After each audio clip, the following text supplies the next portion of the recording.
ప్రార్థన అనగా దేవునితో మాట్లాడుట. విశ్వాసి జీవితములో ప్రార్థన సమూయేలు వలె బాల్యము నుండి ప్రార్థించడం అలవర్చుకోవాలి. యవ్వనములో తిమోతి వలె ప్రార్థించడం అలవర్చుకోవాలి. దావీదు జీవితములో ప్రతి ఉదయము దేవుని ప్రార్థించు. దానియేలు తన ఆధ్యాత్మిక జీవితములో ప్రధానమంత్రిగా ఉండి కూడా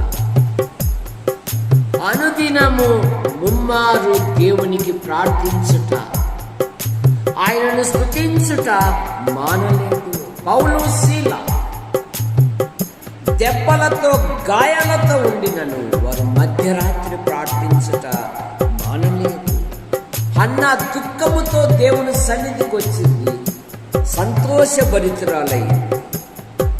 నీ ఆధ్యాత్మిక జీవితములో ప్రతి సమయములో రక్షకుడు అన్నాడు కదా, నాకు మొరపెట్టుము, నేను నీకు ఉత్తరం ఇచ్చేదను, నీవు గ్రహింపలేని గొప్ప సంగతులను, గూఢమైన సంగతులను నేను నీకు తెలియజేయును.